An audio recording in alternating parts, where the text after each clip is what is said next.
Oh, hello to you all.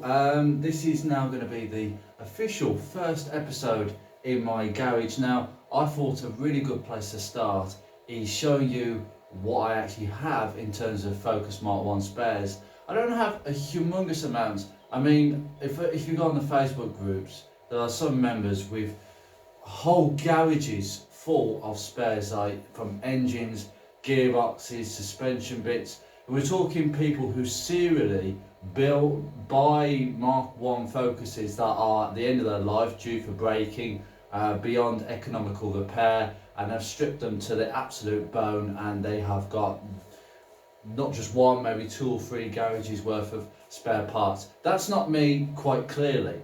But for most of you, you will not need that many spares unless you're wanting to start a business in that respect. And there are many people, quite unscrupulously, who have actually started a business in breaking Mark 1 for spares. Ideally, my ethos is not to break them for spares, but to actually keep them on the road. But not everyone can be economically prepared to return to the road, and financially as well, because it is expensive. I will not give anything away. It is very expensive to get a Mark 1 back from maybe being in an extremely rusty state where you've got sills, arches, and then mechanical problems as well. Everything down to service items, trim. It can add up to at least a few £1,000s over the total cost of a rebuild. How do I know this? That's what it's cost to do mine. I will one day get my folder out and have a look at the numbers, and it's going to be eye-watering for me because I don't know how much it will come to be honest. And it will probably be eye-watering for you if you are thinking about doing this. So it is something to bear in mind. But you know, we need spare parts, we need second-hand parts, and for someone who has a 3-door Focus, I'm not going to say no to some spare door cards that have come off another car that's been broken, because door cards off a 3-door, or any interior bits from the dashboard backwards in a 3-door, are completely unique to the 3-door. And yeah, you know, you can't really be unscrupulous as to, or picky as to where these parts have come from. So ideally, that's the way it is. But anyway, I'm going to show you what spares I've got.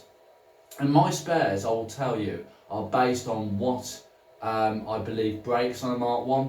Things that I've come across as well, things that I've replaced, and I've kept the old part that is functional but not brilliant as a spare. And I've got that in these 2 boxes here. I've got a few bits up there, but overall, let's go through the boxes. Right, we'll start off with what is inside this box. And this is mainly the small stuff. Start with the small. Right, what we have in here is millions of different things that a Mark 1 person will be very familiar with. These are the manual heating distributor. I can't remember the description of them, but basically this is what attaches the heater cables to the heater matrix. So you've got the cables attaching to one end, and these cogs turn the flaps in the heater matrix. This goes next to your left foot. If you've got a UK car, it's left to the clutch pedal. You can just about see this past the center console trim panel. My advice with these in situ is make sure these are greased up as well as the cogs, because when these get a bit stiff, that is the usual point in which the heater cables can actually snap. And that is actually a spare part I've got as well. If you've got an aftermarket radio, you will be familiar with this adapter, which allows you to use the old wiring loom with an aftermarket radio. In fact, I've got a couple of these. I'll just take these out and I'll put these on the floor as we go along. Got another one of them. Again, it's another adapter. I believe this is an adapter to potentially use the steering wheel column controls of an aftermarket radio, potentially. And of course, as I demonstrated, oh no, I haven't done that video yet. Ooh, might give something away there. But these are the rear fog light bulb holders, and these commonly get corroded. spoilers for another video. I've got this one is for one of the rear light bulbs. It might be the stop light fitting that goes in the rear light cluster. Got another one here because it's a right angle, and there's another lower reversal fog light holder, and another one. This is a side light bulb holder that goes in the front wing. This was on the car before. I thought it was giving me a problem. Turns out this wasn't the problem. But you see the overspray of black paint there? That makes me think that there may have been some more paintwork done on my Focus than what I originally thought. This is off the driver's side, believe it or not. Not the side that I thought was resprayed after its accident. Now, as I said to you before, make sure that you've got some plugs. This plug, I believe, might be for the alternator. It's either the alternator or one other. I think it's the alternator plug. As I say, I've cut the wires off to give a good length. If there's any breaks in the wire where my thumb is, excuse me, it's dry in this garage. You may want to have a look at that. Fascia panel. I think most of you will be familiar with this with aftermarket single DIN radios. An ignition barrel, which it's not applicable to my car because mine's an automatic. There should be a little solenoid on the back of this for the automatic models. This is off a manual. This is a manual ignition barrel lock, I should say. There should be a little solenoid, and that is basically it's basically to stop you turning the key unless you've got your foot on the brake. There's a couple of little safety devices that the automatics have. Again, rear light, side. I am going to have a tidy out while I'm doing this because I'm chucking all this down, and some of this is not going to stay here. Some of this is going in the bin. Yep, antennae, whatever. Another one, another radio one. See, I don't need all this. This is, I can't remember what this is for. I cut it off somewhere and I can't remember. I don't recognise this wiring at all. It's off something, but I can't remember what it was off. Question mark. That is the bulb holder for the cigarette. No, for the cigarette 12-volt socket on the centre console. I can't remember what this was for. Oh, this might be I think this is for the horns, potentially. Yeah, this is what connects both horns. If you've got a twin horn Focus Mark 1, this connects the two horns together in a circuit. So you've got one plug there, and then the other plug there, and then you got the wiring connector. Something you only get on the 2 model versions. This is the it is the beeper. It is the thing that makes the instrument cluster. There is a couple of uses for this. I'll just get your parts number up. Multifunctional electronic, made in Germany. Again, there's a few things that this does, mainly timing of the lights. It does a beeper. There's an alarm inside there, not an alarm as such, but a beeper to tell you that you've left your headlights on and open the door, etc., or something like that with the ignition off. Mainly the timing lights. It is a multifunction unit. It does several things, but as I say, not all the functions that I am actually aware of. This is another alternator plug. This is a non-heated washer jet. Yeah, non-heated. I don't need these, so I'm going to put this in the possible don't need pile, and I might have a collection by the end of this episode, so if you want some of these parts, put it in the description and we'll work something out. These are the bulbs out of the instrument cluster, which kind of shouldn't be there. Get another blade. I'm already thinking I need to do 2 parts for this because there's so many parts. Tow hook. Now this is the wiring. I will show you the number. Right, that's the number. But this is the wiring, I believe, that goes into the heater resistor pack. There's a couple of wires, but this is the wiring that goes underneath the glove box around the heater. I think one goes to the heater itself potentially, and yeah, this is this is a part of the loom that I've been told, and this is why I took it off the car. This is a part of the loom that melts. If your resistor goes so badly and it blows, it can melt some of this wiring or break the wiring. Well, it would take the fuse out, obviously, but it would also burn the wiring. And I've known one Focus where that actually happened. So this is what I took off a scrapyard car.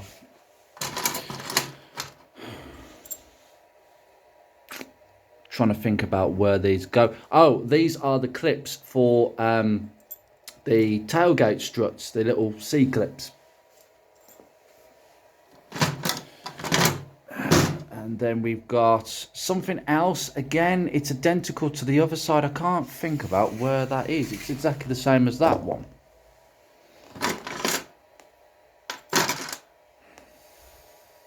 Earth strap, but I can't remember which earth strap it is. Oh, it might be the one that goes from the back of the engine to where the power steering is mounted. The power steering reservoir, that's the one. So it's always useful to have them as well. These go missing if they fall off. The headlight bowl clips, well, the backing plate, I should say. It's just a cover, really. Yeah, that's just me. I know what these are for, but that's just me.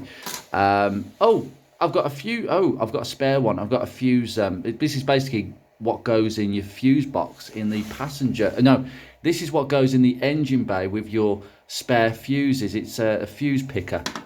Quite handy, actually. Got another fit in there. That shouldn't be in there. Again, a complete switch. Would it be applicable for mine? I think it would be. I'm pretty sure they actually deleted a couple of things. I think they deleted the ability to do this on the later ones. I might be wrong, but I'm pretty sure I saw one and I was like, no, that's not applicable to mine. Drop that over the place.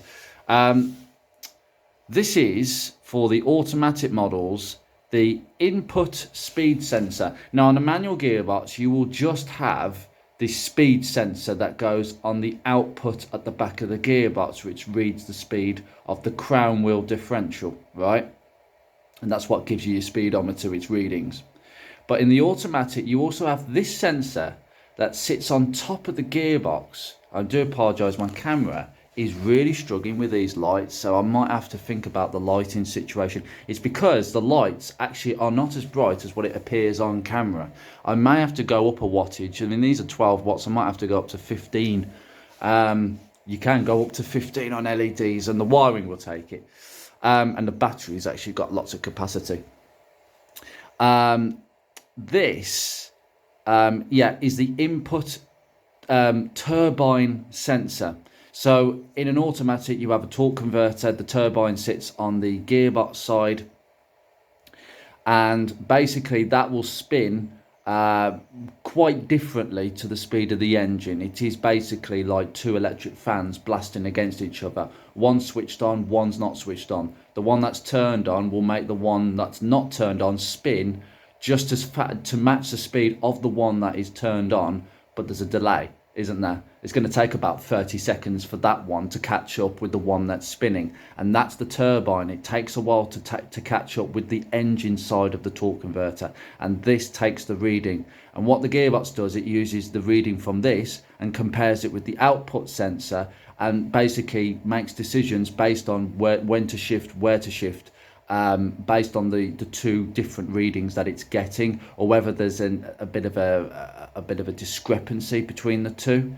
If there's a problem, if there's a fault, etc. with the actual gearbox, or there's something going wrong, it will put a fault code, because the reading, it's basically what happens with the lambda sensors. You got a front lambda sensor and a rear one, and the discrepancy between the two will tell the computer whether the cat's working. Well, this is exactly the same. It will basically tell the computer, the ECU, if the gearbox is actually working as it should be, essentially. That's a spare one. I have replaced it with a newer one, but that one was working, but I just preventative maintenance because of where it was. It was literally on the top of the gearbox amongst a load of wiring. It's very hard to get to. That is a block for underneath the seats. I don't know why I've got that for some reason. I'm trying to figure out why I've taken this stuff off. Again, another non-heated washer jet. I'll just move that across. Antennae, yeah, I like that. Yeah.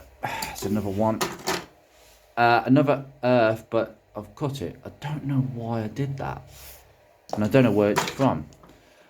This is the coil pack wiring. Now again, the coil pack wiring, I might have cut it a bit too short, but they do tend to break really close to the connector where it clips onto the coil pack, so worthwhile. And these inserts can come out as well. I can't actually pry it out with my fingers, but my insert, this is like a blue insert that pops out. It actually came out the once where I disconnected the coil pack for a bit of work, but the clips are fine. I like that. I mean, they might be a bit stiff if you try and take your coil pack off and it's not been taken off in many years, but they do free up eventually.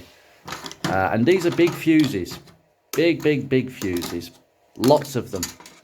That is a holder for the side indicators in the front light clusters.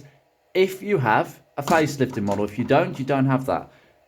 Headlight clip, always useful. Okay, let's have a look at what's right here. So,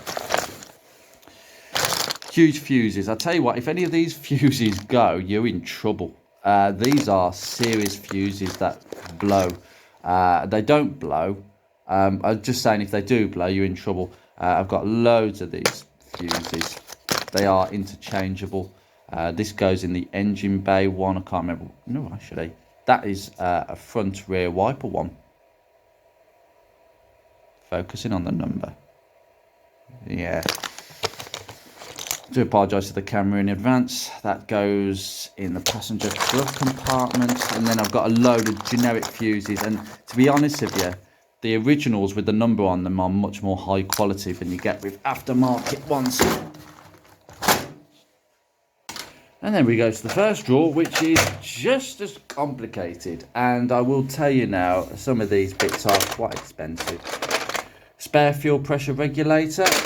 Another one. Throttle position sensor, aftermarket, because it's got no markings on it. Return springs. These are the original ones that I took off my drums. I did replace them with a new set from the kit, but I kept the old ones because you never know. Yeah, with the sticker that hasn't rubbed off the warning light. They are slightly different from this is a turn it around. This is an O2 one, so it will fit a facelift one. So the facelift one has this plug. The pre-facelift one has a very different plug to this. You cannot interchange the hazard switches. How did I know that? I learnt that the hard way. This goes at the back of the seats. Again, I don't know why that's there. We have numerous idle control valves. All these are genuine, I can tell you, and they all work. It is, I don't know why I've got so many. This one I've cleaned up. Clock, they never fail whatsoever. Headlight adjustment motor. I'll tell you what, yeah, to be honest with you, if you've got a headlight that's cracked or, I don't know, really yellowed up or the seal's gone and you're replacing it with another second-hand one, please, before you bin it, take the motors out. These are expensive things. Don't throw this away. I mean, very rarely ever heard of these fail, but it's a motor. It's going to fail at some point. It's a motor. So I've got a couple of them, I think. I've got another one here as well. I always carry some spark plugs, but I don't know why.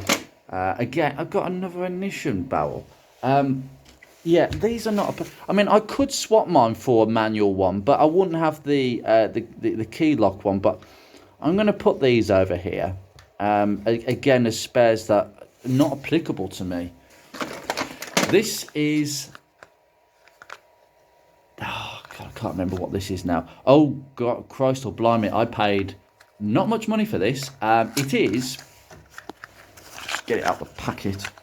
Show you. It is a power steering switch. A genuine power steering switch for 1.4 or 1.6. The power steering switches are very different on the 1.82 litre. I think they've got a different depth to... this actual thread, or a different, I think it's a different thread pitch, so you can't confuse the two. The parts number 1.4, 1.6, and you can still get them, is that. Okay? And these are £70. Now, I have got the original one still on my pump, but this is going to be swapped. Why? Because eventually that O-ring pisses out fluid. They all go the same way, and most likely people are not aware about it until they lose power steering because they've lost all their fluid. It is a regular thing, and it's something I forgot to mention.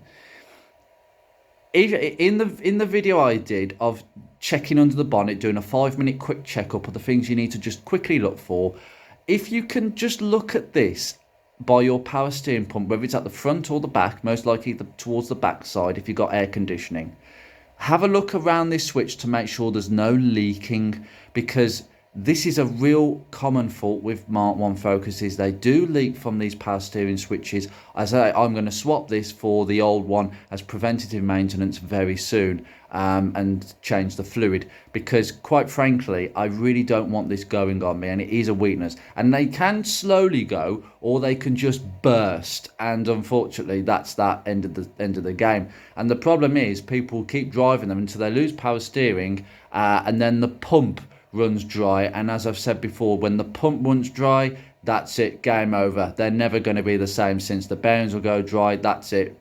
You need a new pump. So it could be a very expensive mistake. So be aware of this. I will argue though, because I've changed the power steering fluid for the correct fluid every 4 or 5 years, I think the O-ring will be preserved quite nicely by fresh fluid. I think when people don't change the fluid, the O-ring will kind of fail a bit more prematurely. That's my theory.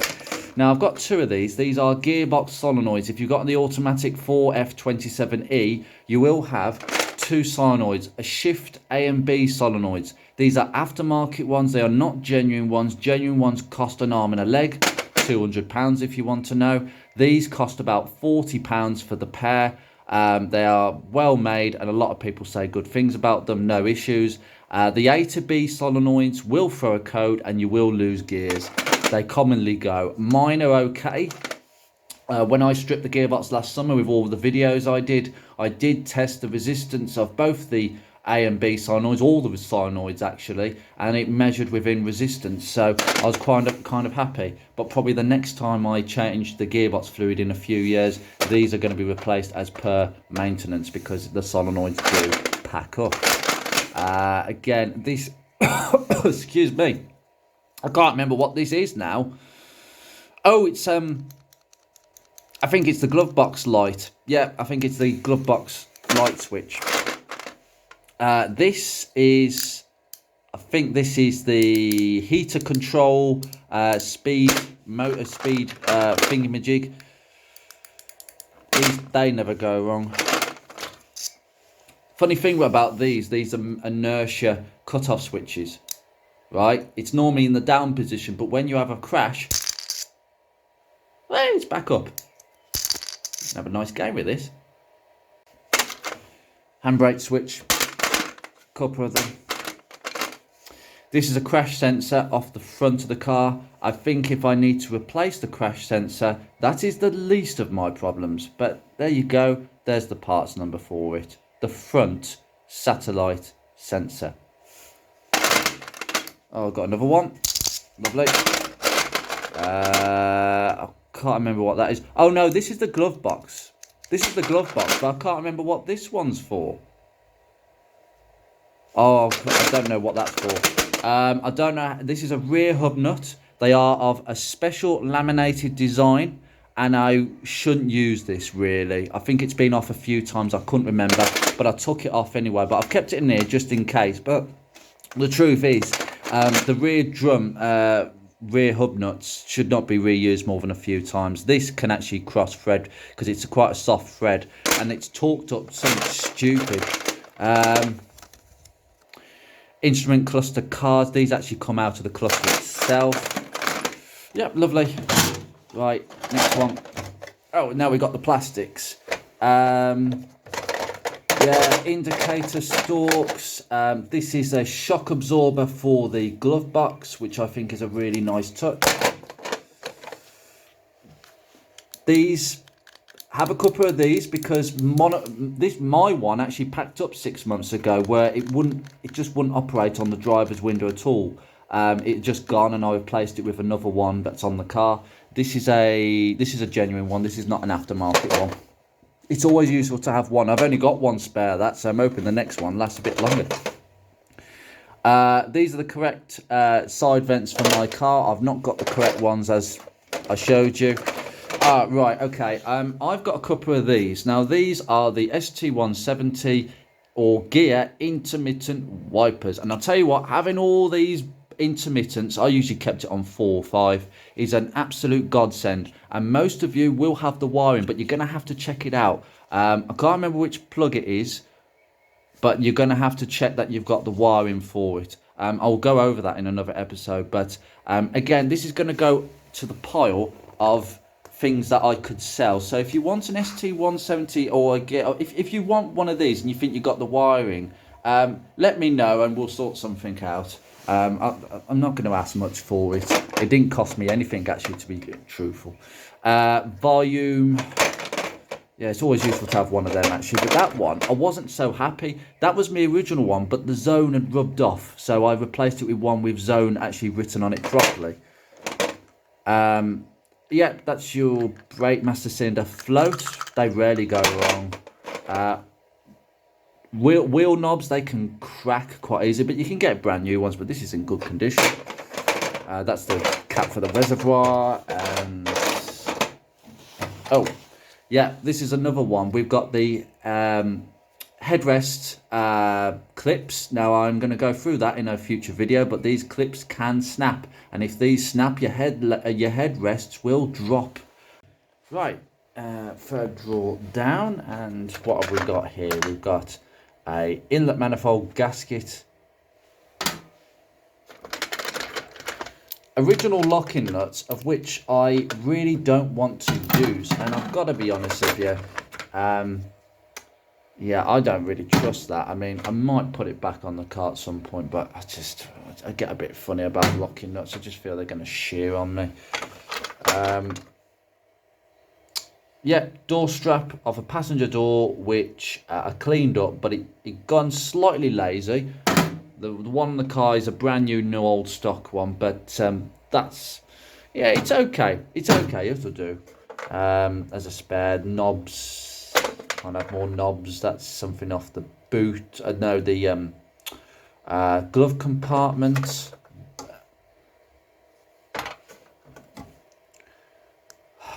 I can't remember what this is from now. There's so many parts on a Mark 1 that I just like, yeah. That's an aftermarket one. I don't know why I've got that. Lambda sensor that I showed you before. You got a fascia with this trim panel. That is a brake pedal rubber off an automatic. Got that off a scrapyard cart.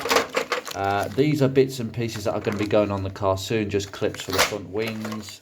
That is a cleaned up bracket for twin horns. Trim for the passenger seats. Complete light fitting, in fact that should go in there. I don't know what these are. Return springs. Oh, they're from the seats. These are the seat springs actually at the back. If I need to replace that, I've got more than my fair share of problems. You need a lot of these because these do tend to wear out, these door switches, and all these are in good condition. Right. Actually have a look at having a real good tidy out here. This is just rubbish. Too much stuff. Can't even close it properly. That shouldn't go there. Can't even shut it properly. There we go. Right. This is going to a dear friend of mine because it's brand new and I never paid anything for it due to a variety of different reasons. So I'm actually going to put that back in gently. These are the wiper arm plastic trim panels, and the reason they're in plastic is because these things do tend to snap if you actually try and take them off at the wrong angle. you will snap the ends, and basically this piece will snap at the end here. I've got about 4 of them because they are such a problem, and I'd recommend you get some too. That's all the pipe wiring that attaches to the inlet manifold. That'll be the luggage compartment lens, or the lens at the bottom of the footwell for the passenger. It goes underneath the glove box. Got some focus badges, all sorts of trim. The other one that actually tends to pack up, if I get this open now without damaging any of them, is not that one.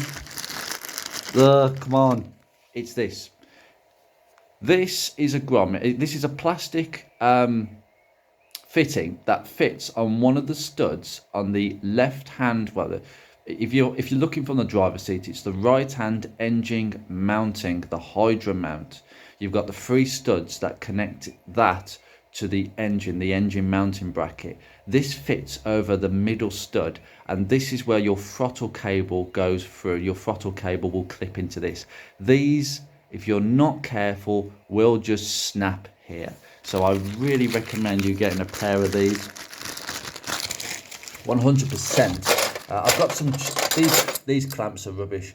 In fact, I may actually get rid of these because they're just so rubbish. Oh, I've got another door strap. That might be the driver's one. And I have a second-hand one, which I believe was my original. In fact, if you compare old, new, old, huge. Actually, the camera doesn't show this, but there is quite a big difference in the flesh. This is quite deep. Look at the deepness. This one, it's gone lighter, it's faded a little bit.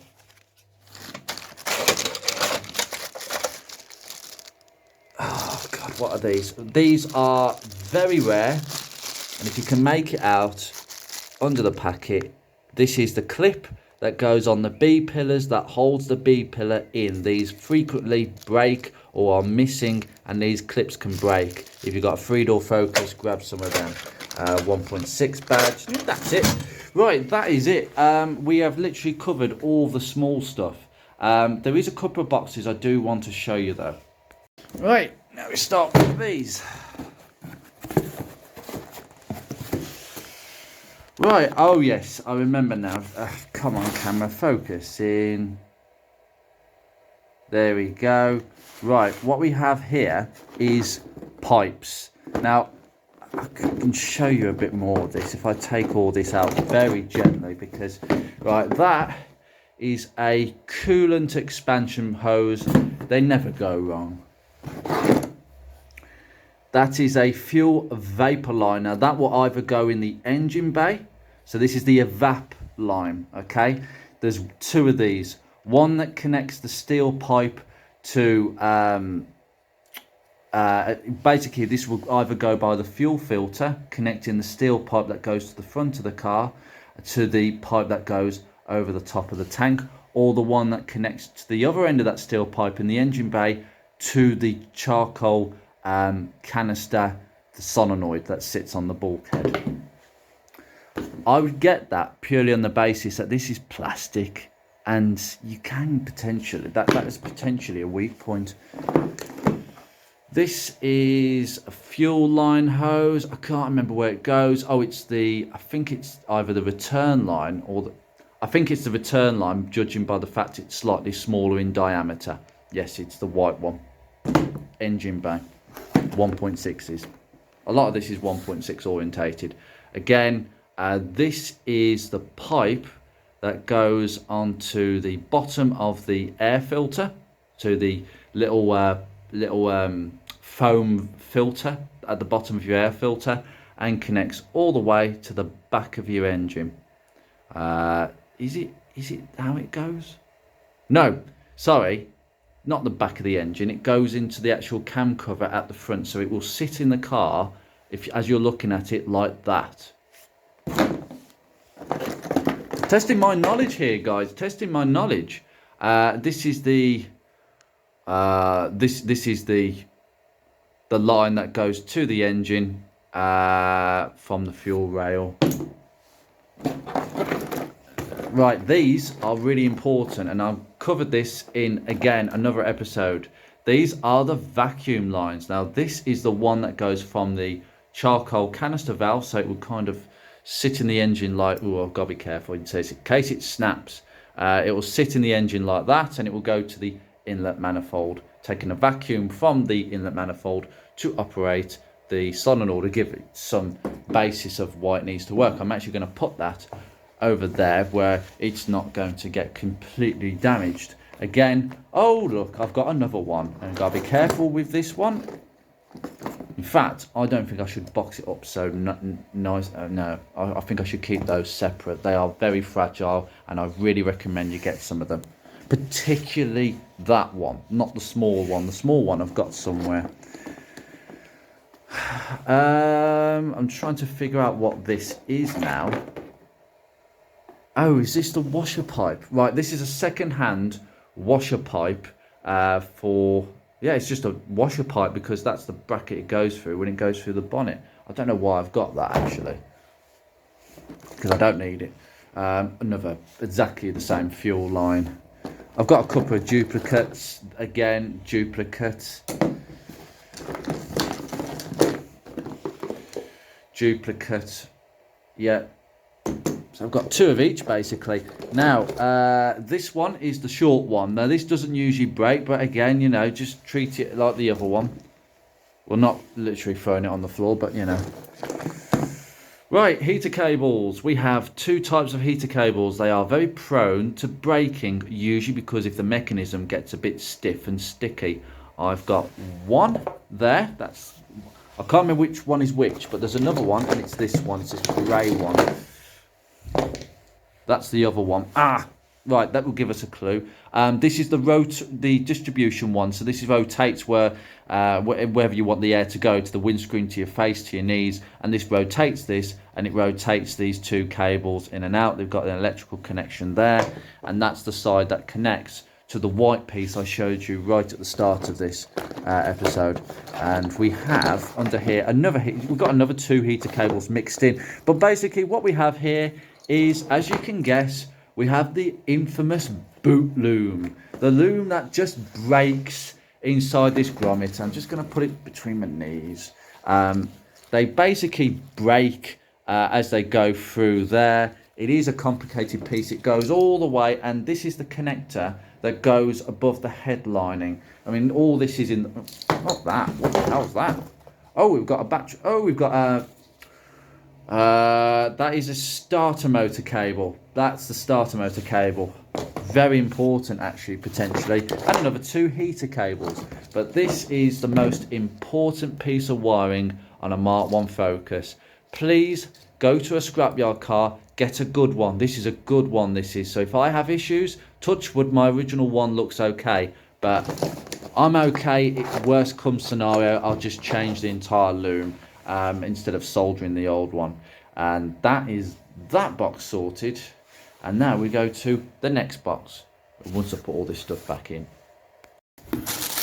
Right, let's bring you here. Good job, I've got this lovely chair. Woo! I couldn't have done this kneeling down. This is just, I've actually got more stuff than I actually thought, which is quite interesting. Again, these tend to break, these fog light surrounds. We are looking at, this is the trim box. Yeah, fog light surrounds, they can just snap. Don't worry if they do snap, it's not your fault. That is,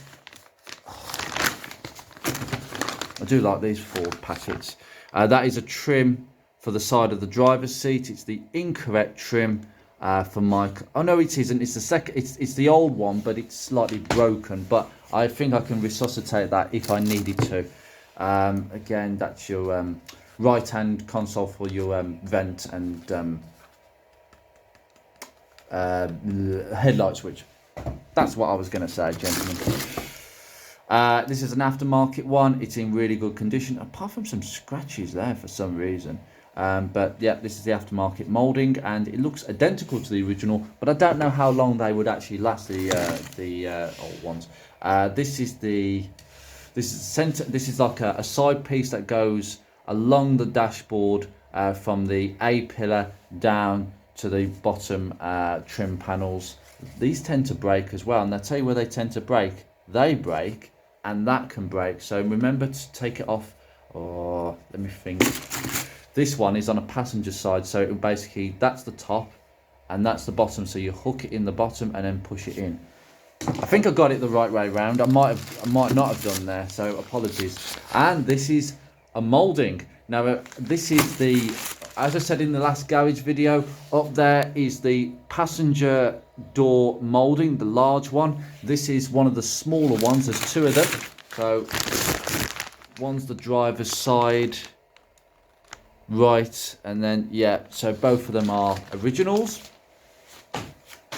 I haven't used the driver's side one. I actually reused the original because it was good enough, so that's there in the packet. But the passenger one, I might want to use that, I might not, but it's good to have this stuff, and they are rare and sensitive. I just love the packaging, don't you guys, with the original Ford packaging. Now at some point in the future, I am going to want to change the rear bumper for a newer one and have it resprayed, and that means the reinforcers have to be changed, because the reinforcers are riveted on with plastic rivets, which is something that I don't want to do. So I'm going to leave that to the body shop when they do the job. They'll do the job for me and get some plastic rivets and rivet it on. Unfortunately, they're not bolt on, they're riveted on. Sorry guys, but you're going to need new ones if you're changing your bumper, because if you want to try and get the old ones off, I wouldn't fancy your chances without damage. So £25 for that. And I've got the other one there as well. Quite interestingly, when were these made? Look at that, packed in 2020. So they're still making these, because if it was packed, then it would have been made. So Ford still made parts up to 2020, really. That's an original, I think. Side moulding. I'm going to be covering these in another video very shortly, because these are an absolute pain. I mean, a great design feature, not. They look great, but they're not. But it's always good to have a couple of spares. I've got some, that is the trim panel that goes on the inside of the boot. I think it's the, yep, that's the passenger side. So as you go into the boot, it sits like fuss, like that. And oh yeah, and this trim panel with its little clip there is very, very worn. These drivers ones always wear around here. The one I've got is much better, but I've kept this one just for the sake of it, really. And that is the first part of this part. Well, I was going to do it as one part, but that box there is another story in itself. So head to part 2.